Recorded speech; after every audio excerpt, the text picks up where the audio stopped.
in the movie. You know that they're pretty capable. They seem like they're going at things. They're dangerous. They're doing a thing, but you don't know what their end game is. Mm-hmm. Well, and they ask for like all those people to be released. Mm-hmm. Red Dawn? Oh, that was so funny. Yeah. Oh. Wait, Asian Dawn. Oh, man. Well, I have a question, Adam. Whenever Carl looks at Hans and goes, Asian Dawn? And he mouths it to him. And then Hans goes, I read it in Time magazine. Do you laugh? Like, is it impossible to smile during that moment?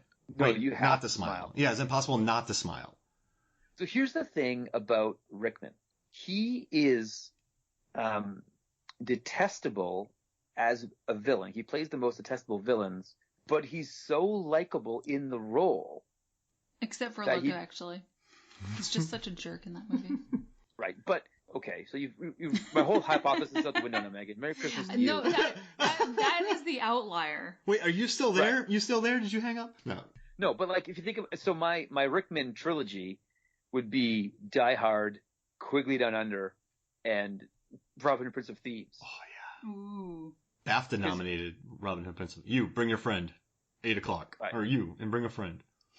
Oh. But it's like in those movies, his performance is way better than the movie almost should have been. And now Die Hard has become a thing, but like it was Bruce Willis was it was a horse nobody was thinking to bet on. And so Rickman was like the power behind it. So Rickman, I think, was such a good foil to Willis that he kind of not saved this movie, but was equally responsible for making it the hit that it is.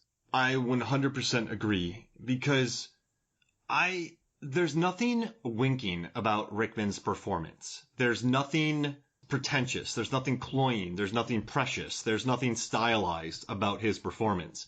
It's just watching a master Broadway star, West End star, chew into, they got him because he was cheap. And so they got him because he was cheap. And you're right. They rewrote the bad guy around him. He was just a thief in the beginning, but they turned him into a master thief throughout the script. And the scriptwriter also said that he wanted the villain to propel everything. And Hans propels everything in this movie, and everyone else reacts around him.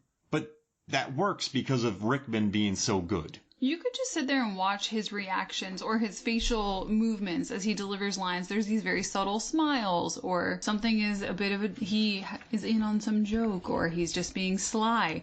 He is so good just with the reactions that he's showing. There's nothing comical. Like you said, he's not being cheesy. I have a good question for the both of you. Uh-oh. And Megan, you picked this up during Con Air. And Adam, we talked about this at length on our Con Air episode. There is no bunny in the cargo space. What's a better villainous pleased by something somebody says moment? So in Con Air, when Nicolas Cage is talking to John Malkovich, Cyrus the Virus is talking to Cameron Poe, and Cameron says, my daddy says, hard work, what does he say? Many hands make light work.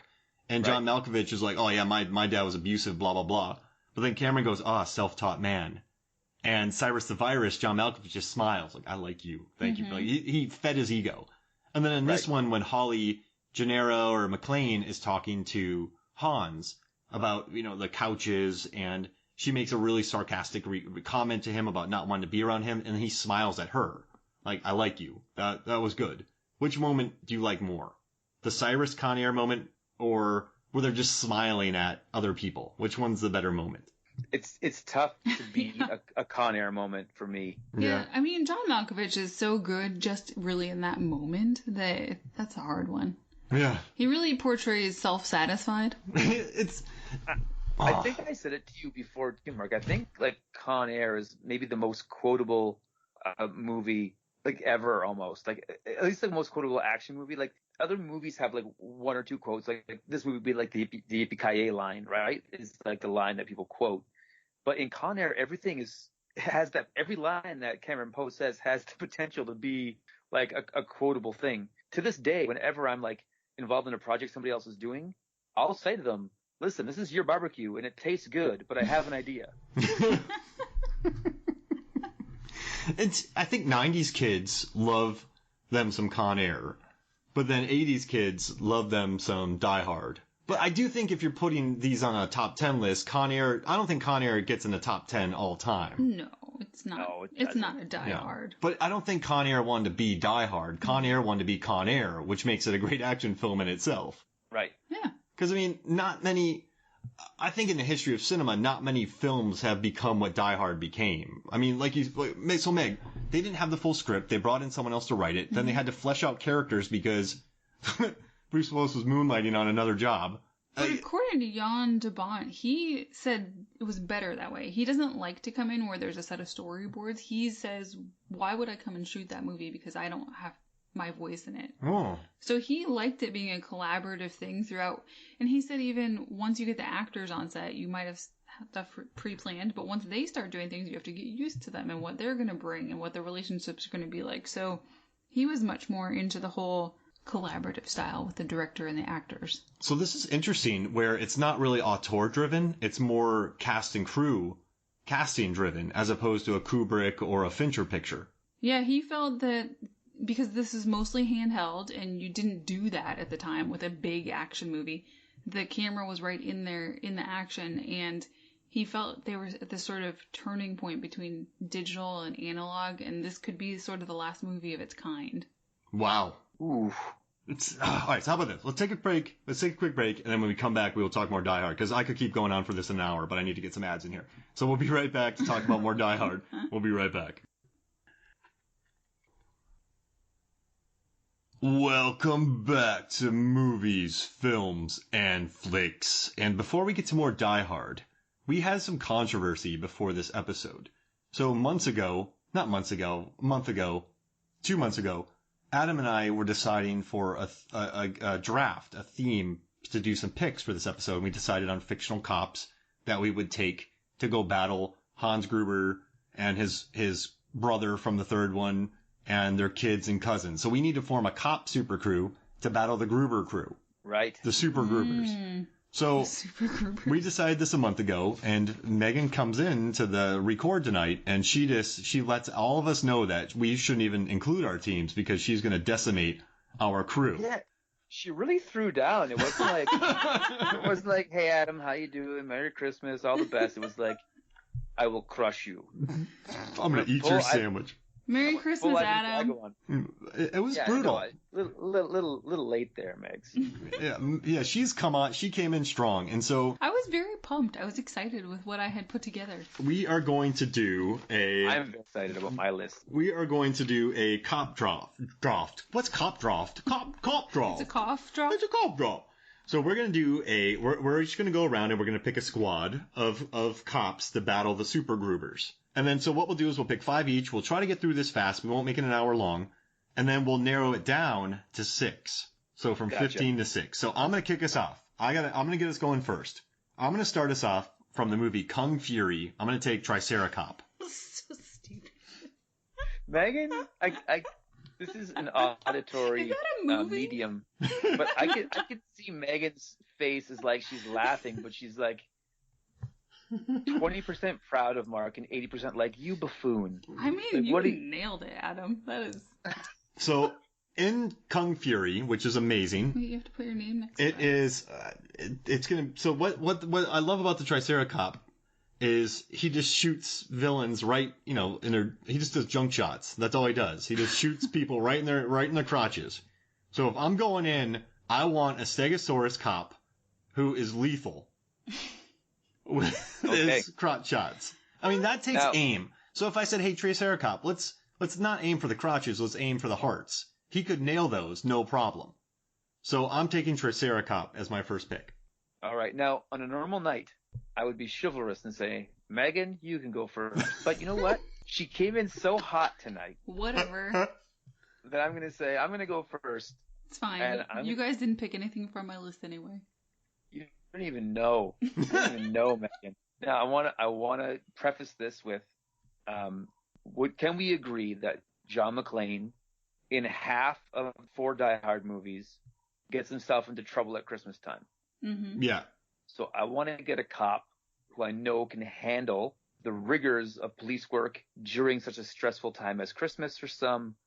Martin Riggs from Lethal Weapon. Oh, so Martin Riggs. Ooh.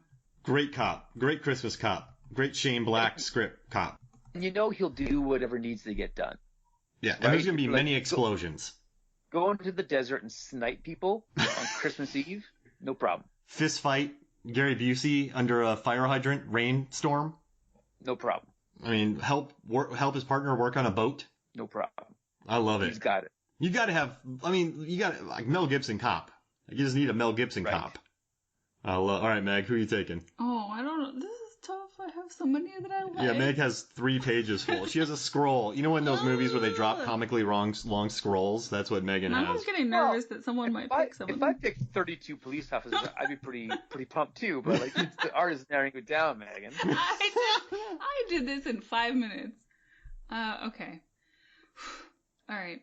I'm going to first pick. Gosh, I have to pick one over the other because I feel like Mark's going to pick one of them. I'm going to go with Ron Stallworth from Black Klansman, played by John David Washington. Oh. Wow. He works undercover. He makes sassy phone calls to the KKK. He would be great on the phone in this movie. He would be amazing. Different. Oh, yeah. And we know from Tenet he's athletic. Mm-hmm. So he'd be running all over the place. He could, zip line up buildings. Yeah. If needed. He's funny in that movie. He's really funny. Why wasn't he nominated? Because people suck. There we go. Megan, I apologize. Your pick is killer. I love it. Thank you. All right, so oh, sorry, go for it, Adam. My bad. I was just gonna say, like, I'll admit when I misspoke, and I'm like, Megan has really brought her A game. I actually feel bad for my other 4 picks. I'm like, Megan's gonna blow you guys out the water. She nailed it. That's out the box right there. But I think this one's good. I'm gonna take Judge Anderson from Dredd. And that's Olivia. I knew you were going to do Dredd. Olivia Thirlby. I think she's really good in that movie. I think she's so good in it. And we talked about that on the podcast, too. You know what I realized? I was walking the other day, and then I started punch dancing in a warehouse. Yep. I wish we could just redo the movies we've talked about. 13th Warrior, Dredd. Like, these are some of my favorite movies. And I just want to do more. Like, why? Cliffhanger. Imagine that was what we did. That was our bit, is we did 4 movies. Just over and over and over again. I would do it. We could Fantastic Four and just go all 4. What if we just, as an homage to that, did Die Hard every Christmas? I'm down. Or the next Die Hard. Yeah, well, the second one's still a Christmas movie. Die Hard every year. Okay, that's fine. And Bloodshot. Here we go. Mark's got like that kid on Santa Claus's knee, and I want this, and I want this, and I. Who's your second pick? My second pick? Yeah. Well, is it your turn to go second? Wait, you went first. Wait, I just picked Judge Anderson from Dredd. Oh, right. So mine is Marshall William T. O'Neill from Outland. The Sean Connery High Noon space remake. Yeah. That is a remake. It's a remake of High Noon. It's a remake of High Noon, but he's in space. He's on a space station. And he's the marshal that has to, bring down the gang. It's crazy and it's fantastic, and it's Sean Connery. So we should watch that. Yeah, and then he has Untouchables. He's a great cop. He's a great agent. Oh, yeah. I love this space. Outland's pretty special movie. Marshall T. O'Neill. I like his name too. All right, Meg, who's your second pick? All right, my second pick is Lenina Huxley from Demolition Man. Hey, played by Sandra Bullock. She knows karate, and she lives all the way through it. And she knows how to use the 3 seashells method. Oh, yeah. You need that. And she's very likable in that movie. Sandra Bullock has never been more likable, I would say, than in that film. I love her. You know why she's a good person on the list? Because she knows good cop. Because she has a Lethal Weapon poster on her wall. Yeah. And she's a good cop, too. She won't be swayed. Mm-hmm. No. Yeah, that was a movie where you were watching it with my dad playing darts, and I came downstairs randomly and just got sucked into it. And Adam, you should listen to our Final Fights episode about it on MFF. We figured out that there's fire, water, and ice. That there's fire, water, ice fights in Demolition Man. So I was watching a movie the other night, Mark, and I was like, we need to do a Final Fight episode. Youngblood? Not on a movie, but on an actor. Oh. Because I was watching Under Siege, and the final fight with Tommy Lee Jones and Steven Seagal, Tommy Lee Jones doesn't get any licks in. Steven Seagal just owns him. And then I started watching